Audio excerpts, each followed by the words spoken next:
Hello, എല്ലാവർക്കും നമസ്കാരം. ഞാൻ ഇന്ന് പരിചയപ്പെടുത്താൻ പോകുന്നത് ടൊമാറ്റോ പ്യൂരിയാണ്.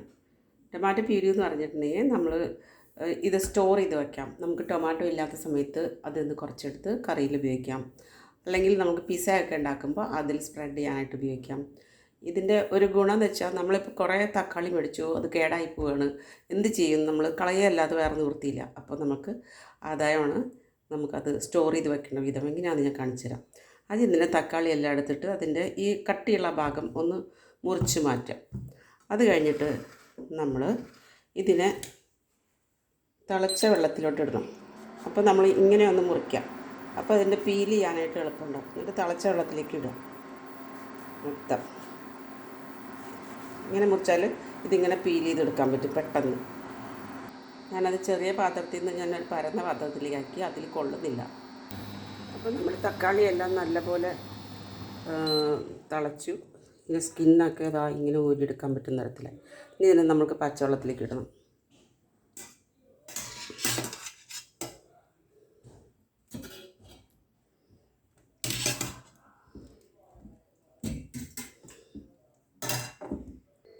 അപ്പോൾ ഇത് തണുത്തിട്ടുണ്ട്. നമുക്കിതിൻ്റെയൊക്കെ തൊലി പതുക്കെ ഒന്ന് തൊട്ടാൽ മതി, അതെല്ലാം ഊരിപ്പോരും. എന്നിട്ട് അതിനെ ഓരോന്നോരോന്ന് മാറ്റുക പാത്രത്തിൽ നിന്ന്. എല്ലാം ഞാൻ തൊലി ഒളിച്ച് വെച്ചിട്ടുണ്ട്. ഇനി നമുക്ക് കഷ്ണങ്ങളാക്കണം.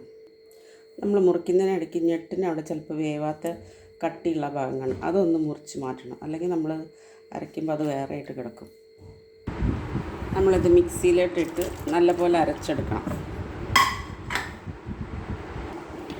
ഒരു 2 മിനിറ്റ് അരച്ചാൽ മതി കേട്ടോ. അപ്പോഴത്തേക്ക് ഒരുമാതിരിയൊക്കെ നന്നായിട്ട് അരഞ്ഞു വരും.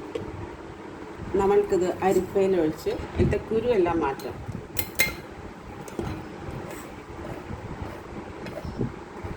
നമ്മൾ തക്കാളി പുഴുങ്ങാൻ വയ്ക്കുമ്പോൾ തന്നെ ഒരു കഷ്ണം ബീട്രൂട്ട്, ഒരു നാരങ്ങ വലുപ്പത്തിൽ ബീട്രൂട്ട് കുഞ്ഞായിട്ട് അരിഞ്ഞിട്ടിട്ട് ഇതിൽ കൂടെ തിളപ്പിച്ചാൽ ഈ പ്യൂരിക്ക് നല്ല റെഡ് കളർ കിട്ടും.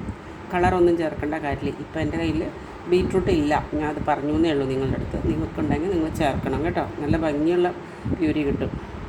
അപ്പോൾ നമ്മൾ ഇത്രയും കുരു ഇതിൽ നിന്ന് മാറ്റിയിട്ടുണ്ട്. അപ്പോൾ ഈ പ്യൂരി ഇനി നമ്മൾക്കിതൊന്ന് വറ്റിക്കണം. കത്തിച്ചിട്ട് അടുപ്പത്ത് വെച്ച് നല്ലപോലെ വറ്റിച്ചെടുക്കണം.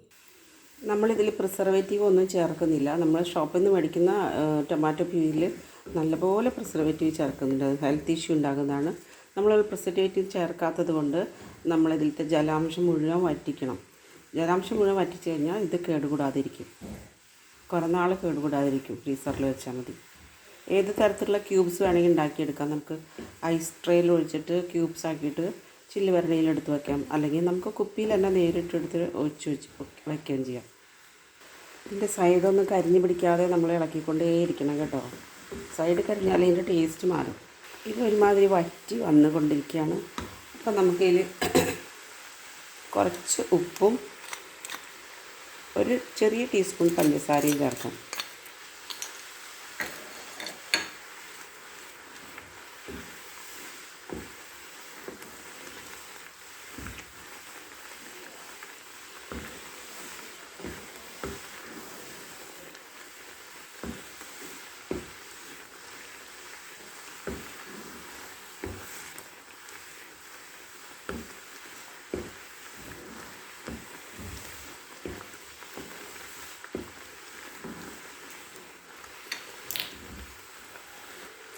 നമ്മളിതിൽ വേറെ പ്രിസർവേറ്റീവ് ഒന്നും ചേർക്കുന്നില്ല. ഒരു 15 ml വൈറ്റ് വിനാഗിരിയാണ് ചേർക്കുന്നത്.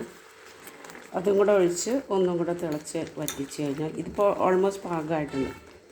ഇതെല്ലാം ഒന്ന് മിക്സ് ആയി കഴിഞ്ഞാൽ നമുക്ക് തീ ഓഫ് ചെയ്ത് തണുത്തിട്ട് ഐസ് ക്യൂബ്സ് ആക്കിയിട്ട് നമുക്കത് ഫ്രീസറിൽ സൂക്ഷിക്കാം.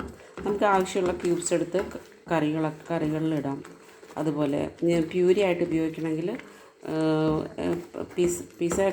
പിസ്തയൊക്കെ ഉണ്ടാക്കുമ്പോൾ പ്യൂരി ആയിട്ട് ഉപയോഗിക്കാം. അല്ലെങ്കിൽ വേറെ സോസ്, നമുക്ക് ടൊമാറ്റോ സൂപ്പ് ഉണ്ടാക്കാമെന്ന് വെച്ച് അങ്ങനെ പല ഗുണങ്ങളുണ്ട്. അപ്പോൾ നമുക്ക് വേസ്റ്റായി പോകാതെ ആ ടൊമാറ്റോ നമുക്ക് ഇതുപോലെയൊക്കെ ആക്കിയെടുക്കാൻ പറ്റും.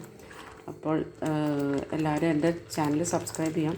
ഇത് തണുത്തിട്ട് ഞാനിത് ക്യൂബ്സാക്കി സൂക്ഷിക്കുന്നത് കാണിക്കാം. അപ്പോൾ ഇത് കുറുകി പാകമായി ചൂടാറി. ഇനി നമുക്കിത് ഒരു സ്പൂണ് ഓരോ കുഴിയിലേക്ക് ഒഴിച്ച് ഇതെല്ലാം ഐസ് ക്യൂബ്സ് ആക്കിയിട്ട് നമുക്ക് സൂക്ഷിച്ച് വെക്കണം. അപ്പം നമ്മളിത് ഐസ് ക്യൂബ്സ് ആക്കാനായിട്ട് ഇപ്പോൾ ഫ്രീസറിൽ വെക്കണം. ഫ്രീസറിൽ വെച്ച് കഴിഞ്ഞിട്ട് ഈ ജാറിൽ എടുത്ത് അടച്ചു വയ്ക്കാം, ഓരോ കഷ്ണമാക്കിയിട്ട്. അപ്പോൾ നമുക്ക് കറി വയ്ക്കാൻ നേരത്ത് ഓരോ ക്യൂബ്സ് ഇട്ടാൽ മതി അതിലേക്ക്. അപ്പോൾ ഈ ടൊമാറ്റോ ഒക്കെ നമ്മൾ ഒരുപാട് മേടിക്കുമ്പോൾ ഒരുപാട് ചീഞ്ഞ് പോകും. അപ്പോൾ അതിൽ നിന്നൊക്കെ നമുക്ക് ടൊമാറ്റോ നശിപ്പിക്കാതെ നമുക്കത് പിന്നീട് യൂസ്ഫുള്ളാക്കി ഉപയോഗിക്കാൻ പറ്റും. പല കറികളിൽ ഉപയോഗിക്കാം, നമുക്ക് ആവശ്യത്തിന് വീണ്ടും വീണ്ടും ഉപയോഗിക്കാൻ പറ്റും. അപ്പോൾ നമ്മൾ ഇതൊന്ന് പരീക്ഷിച്ച് നോക്കുക എല്ലാവരും. ക്യൂബ്സ് എടുത്തിട്ട് നമുക്ക് ടൊമാറ്റോ ചട്നി ഉണ്ടാക്കുമ്പോൾ അതിലിടാം, തേങ്ങ ചട്നി ഉണ്ടാക്കുമ്പോൾ അതിലിടാം. അങ്ങനെ പല ഗുണങ്ങളുണ്ട്, നല്ല ടേസ്റ്റാണ്. അപ്പോൾ സബ്സ്ക്രൈബ് ചെയ്യാത്തവരോ വല്ലവരുണ്ടെങ്കിൽ തീർച്ചയായിട്ടും സബ്സ്ക്രൈബ് ചെയ്യാം. അപ്പം നല്ല നല്ല വീഡിയോസ് വരുന്നതാണ്. ഇത് വെച്ച് ഞാൻ പിസ്സ ഉണ്ടാക്കുന്നതൊക്കെ കാണിക്കുന്നുണ്ട് പിന്നീട്. Okay, by.